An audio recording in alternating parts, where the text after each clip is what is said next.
Today we are going to talk about cycling. Yes. And why? 3 reasons. Because you are a cyclist, you were a professional cyclist. Same. The Right. Tour de France is Yeah. for how many days now? Well, it just started on Saturday, so it's only Paris 5 is still days. far. Yeah.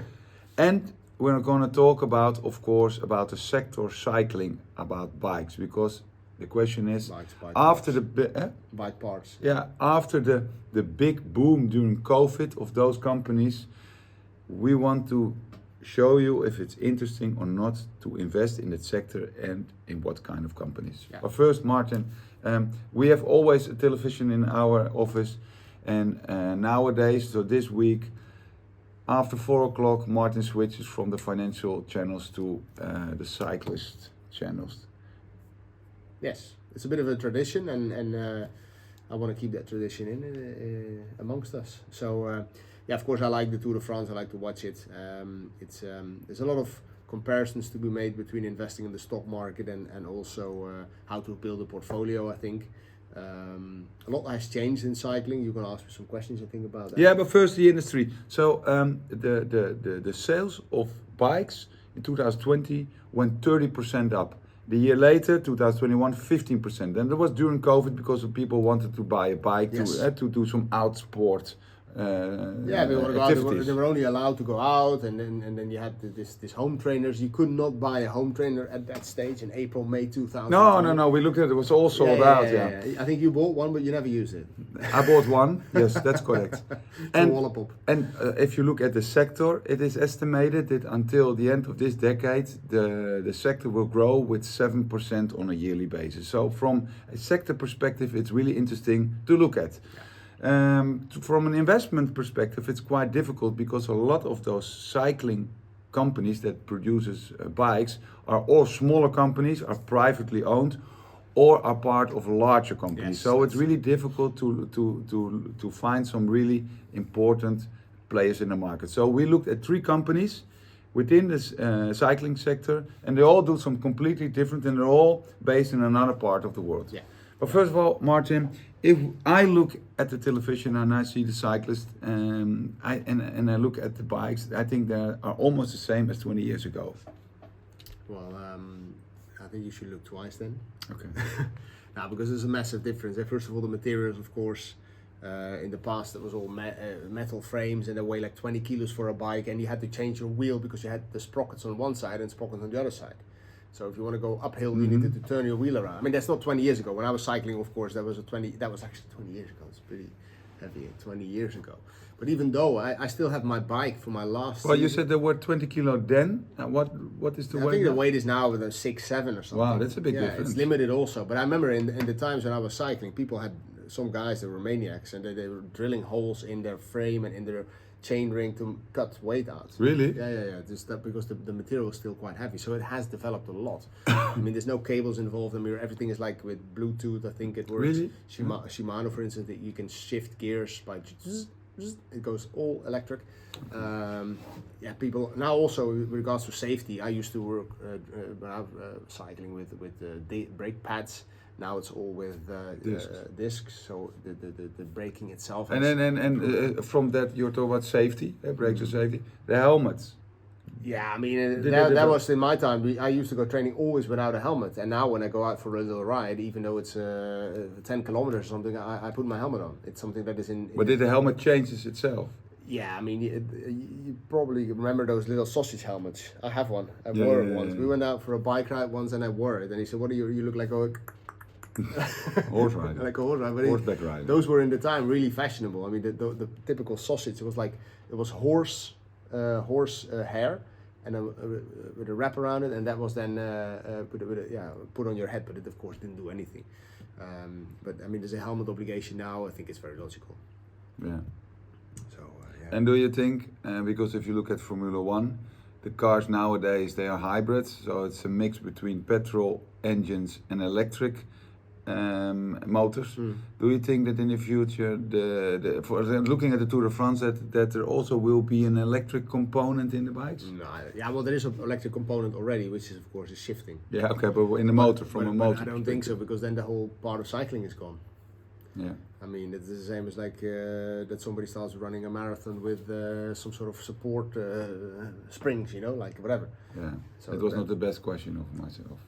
No, but it doesn't matter. I mean, it's a question, but I don't think it will happen. We're going to talk about three companies where you can invest in, and please, if I name the first one, please give your experience and your insight of the company from a user experience. Yeah. Shimano.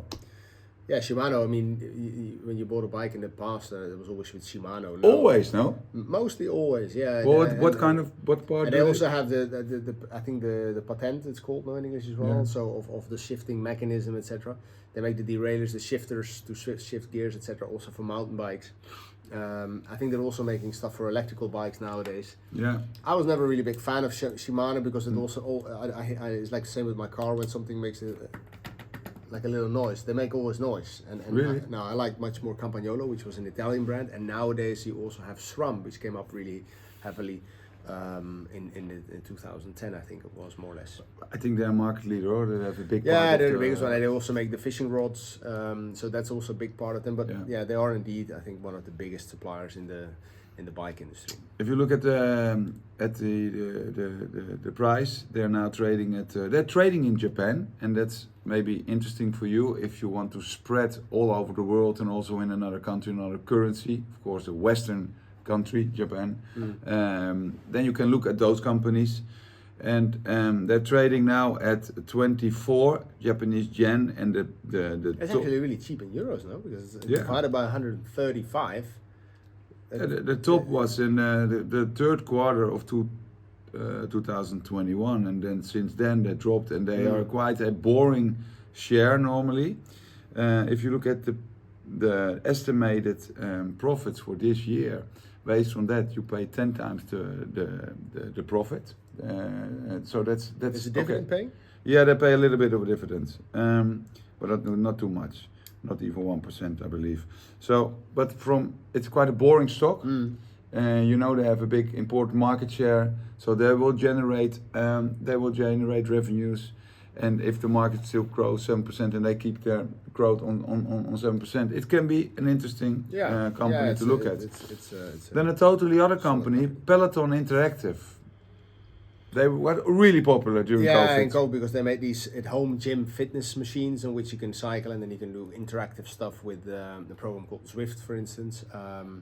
I think they didn't really make it. No, they lost a lot of money. They injected a lot of money, but I think it was a hype going on. The stay-at-home vibe. You also had shares like Zoom, which went over the top. They went up also a lot. But the same as they came up, they went down again. They lost 90% from the top in 2021. Yeah. So we know some investors are looking at it because they think, okay, it came down so much. Will it go up?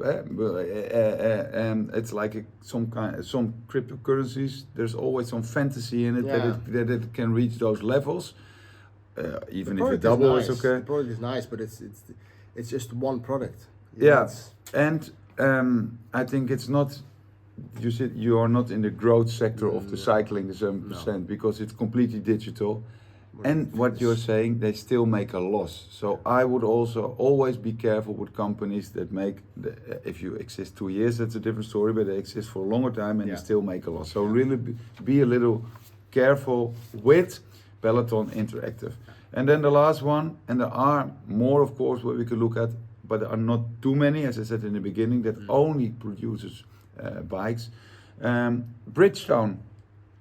Yeah, Bridgestone. Yeah, What do they make? You surprised me with it. They make tires, of course. Yeah. But I think there's no cyclist that rides on Bridgestone tires in the Peloton. Professional ones? No, I don't think so.